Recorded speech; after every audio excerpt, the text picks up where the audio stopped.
My name is Wanona Thomas, and this is my story. November of 2016, I found out that I was HIV positive, 4.5 months pregnant. What led up to me even finding out about my diagnosis was going for my first OB checkup. And I found out I had 2 other STIs, which then made me request an HIV test. Upon finding out, again, it was like a nightmare. Like I was dreaming, like this was really not real. Like I wasn't in reality. I was somewhere else. Like I didn't understand. I was shocked. Wanted to get up and just run. And I had nowhere to run to, but I also had my little babies with me, so I couldn't run.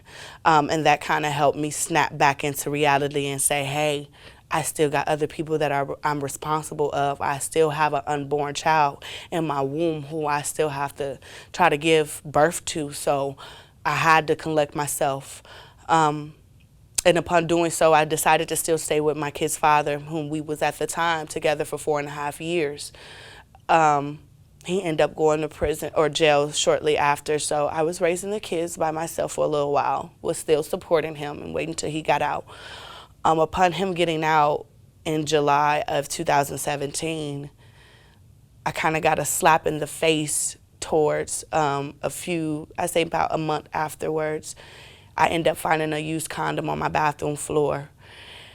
And that kind of revert me back to the day I got diagnosed. Like this was not real, like a used condom, and I knew we still wasn't using protection even after our diagnosis, so I knew it wasn't from us.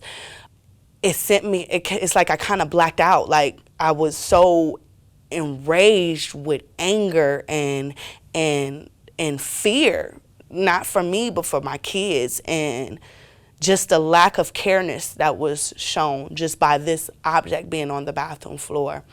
I then end up getting into it with my kid's father and putting him out. And shortly after doing so, I kind of don't know what came over me. I knew I didn't really have one person I can call that would completely understand my circumstances.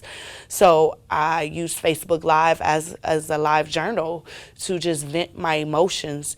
I was pissed, I was hurt, I was scared, I was mad, I felt very vulnerable. I felt I didn't have anyone who would understand where I was coming from. I felt crazy, I felt delusional.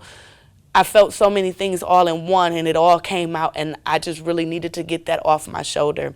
I needed to get it off my chest about me even being HIV positive due to some people caught wind of it and were making little jokes about it, but also because the knowledge that I had or of some of the stigma surrounding HIV. I wanted people to know, hey, yeah, now I do have it. This is me. Accept me for who I am or don't. So it was basically kind of trying to eliminate the fake love just off top, sort of say. And so upon doing that, this video ended up going viral, and so many people reached out to me that my ugly truth was their truth, which then led me to start my nonprofit called Living Your Truth. The things and the information that I found out after the fact, I felt it was essential for people of all colors, of all ages to know, either whether they're HIV positive or not. It's some things that there's extra measures out here to prevent transmission. And so I just wanted to show that this is HIV in real life. This is how it looks. This is the emotions that you go through. I daily document my journey. I show people I'm living in my truth. I show the good and the bad. There is good and bad when it comes to HIV, but through it all, with the new modern technology and medicine, we are able to live a normal, healthy life. And he's 1 now, but he's HIV negative as well.